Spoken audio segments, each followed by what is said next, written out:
At some point, I was paid by the Israeli government, by the US government, by the Palestinian Authority, and by Hamas organization. I was working for all those guys at the same time. So today, if I speak with the authority of experience. It's not from the books. It's not a second-hand knowledge that I got from somebody. I don't represent government or politicians. I represent myself. I am an individual. I am not an organization. And I don't like to take sides, because I don't belong to nations. I don't belong to the crowd. I have transcended this long time ago.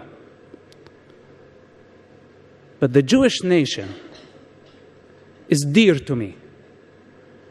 And when I see nations unifying against the Jewish people, it hurts me.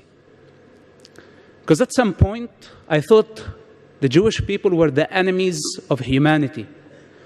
I thought that they were the enemies of our people, the Palestinian people, until I came to experience what the Jewish nation really is.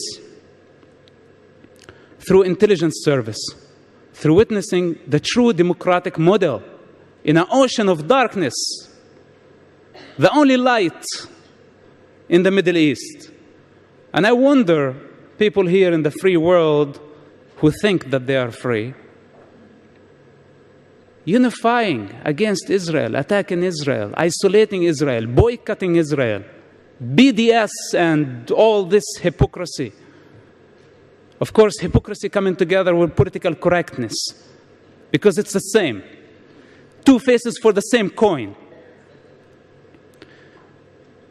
In the Muslim society, I witnessed a woman who sent 5 of her children to die in suicide bombing attacks, one after another. She would put this explosive belt on them and bless them and say, "Go kill the Jews," to gain respect in her society. This is hypocrisy.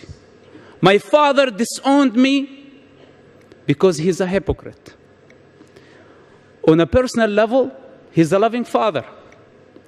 But when he puts the Hamas mask that he cannot exist without, he's a monster, he's something else. And this is the problem with that society conditioning. That if you take individuals on the side, they're just human beings like us. Any of us could have or have been brought in that environment, would be conditioned in the same way. The human condition does not differentiate between an Arab or a Jewish person. But the collective mind of the society is representing something. Is representing an ideology, a culture, a state of consciousness that calibrates in darkness, that calibrates in the 7th and 6th centuries. Ruled by tribal lust for power. It have not changed, or it has not changed. Muhammad, and I know that I've been told by people here not to say this, so it does not look like the Jews are going against the Muslims. But we cannot fool ourselves. There is an Islamic problem. Al-Qaeda, Hamas, Hezbollah, Islamic Jihad, ISIS, Boko Haram, all of them are killing by the name of Allah. They're not killing by the name of Jesus. They're not killing by the name of Jehovah. They're not killing by the name of Mahavira or the Buddha or Lao Tzu. They're killing by the name of Allah. There is an Islamic problem, and I think humanity needs to stand against this danger, because this danger is not only against the state of Israel. This danger, thank you. This danger is against the evolvement of mankind.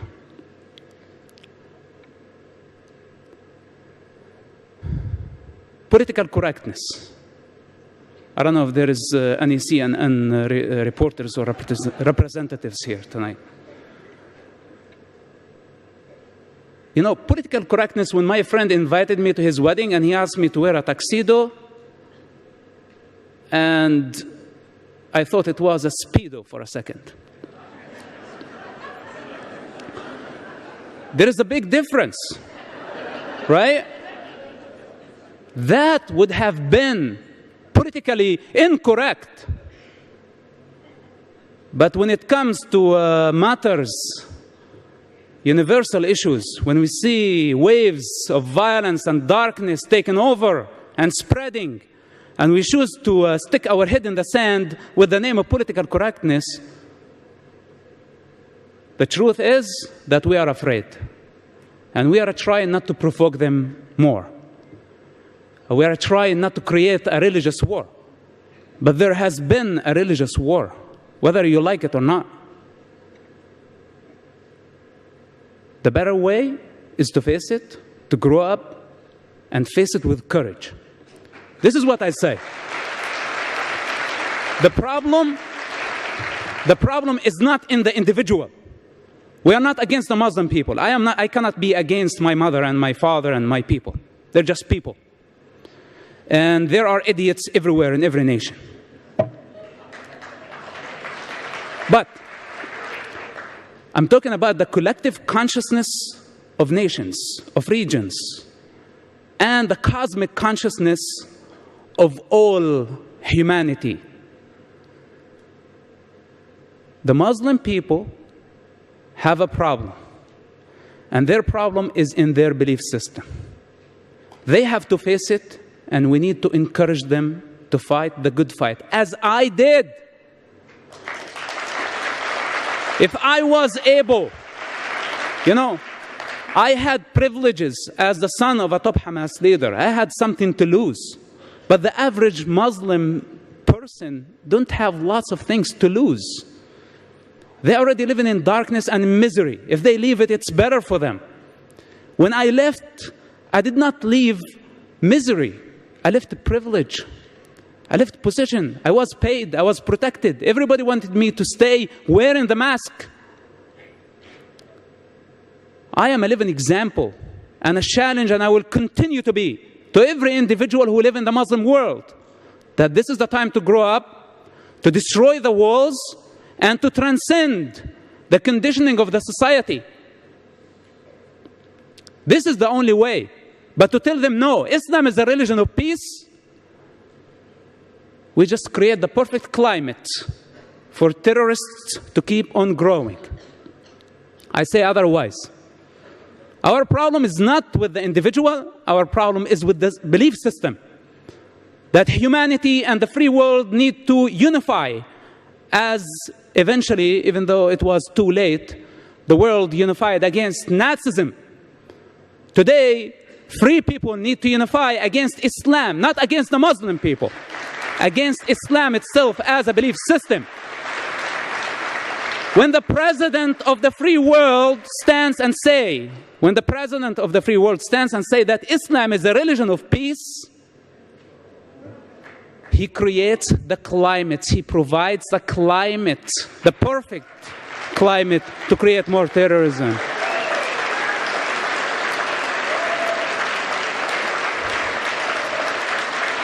I hope that my message does not come across. I don't want to create more chaos, but there is no other way. You know, I wish I could be more gentle to represent this issue. But I've seen death, and I came from hell, and it's very dark. What is the alternative for Israel and for democracy, or for the American Constitution? It's the darkness of the 6th century. This is what's the alternative.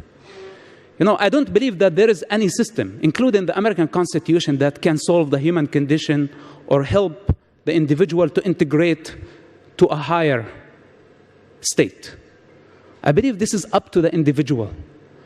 But the difference between the 7th century environment and democracy, that the individual has more room and more peace or peaceful environment to grow. I experienced it myself. When I was in Ramallah, I was only able to practice Islam. I only knew the mosque. But in Tel Aviv, I practiced Christianity. When I was a Muslim also, I practiced Islam in Jerusalem, the capital of Israel, where the Jewish people are not allowed to worship at their Temple Mount. Then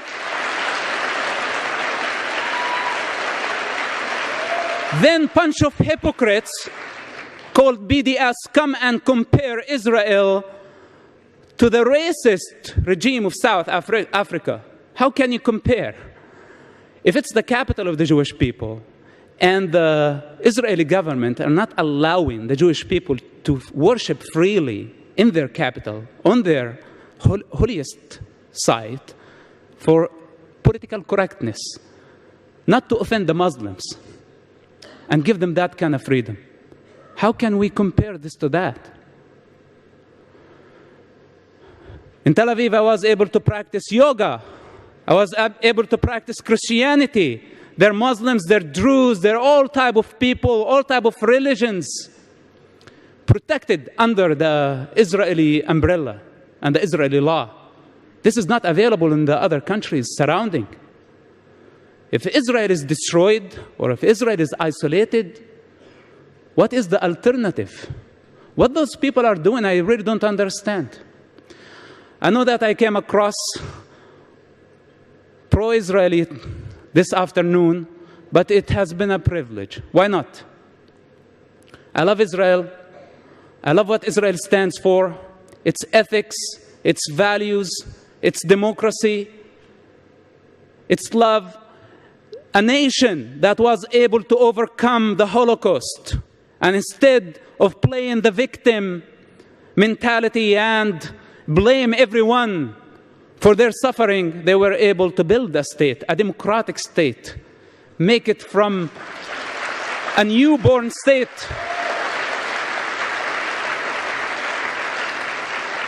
to an advanced and completely developed state in less than 25 years. This is a great example. It has been a pleasure. I appreciate the love of the Jewish nation everywhere in the world. I don't care what they label me. Again, I speak with the authority of experience. If they have anything to say, they can say it right to my face, if they have the courage. But I doubt. I would like to conclude with another joke, if you don't mind. Well, I take the advantage, and this is a Jewish crowd. Let's make a joke about Jewish people. So this Jewish guy, and also a Muslim guy. The first guy, the Jewish, fell off a cliff, and luckily there was actually vice versa. The Muslim guy fell, and there was a branch, and he was hanging on the branch. And he was screaming to God, God, help me. Then he heard a voice from the cloud coming, and he said, son, let go. Just let go, trust me. And he let go. The guy fell, his bones were destroyed, and God said to him, you idiot, you shouldn't listen to me next time. You learned your lesson. And a Jewish guy fell, and he was hanging on the branch. And he said, God, help me. And he heard the voice, son, let go. Trust me. Just let go. And the Jewish guy screamed back and said, help! Is there anyone else up there? This tells us maybe the difference. Thank you so much for coming. God bless you. God bless Israel. Thank you very much.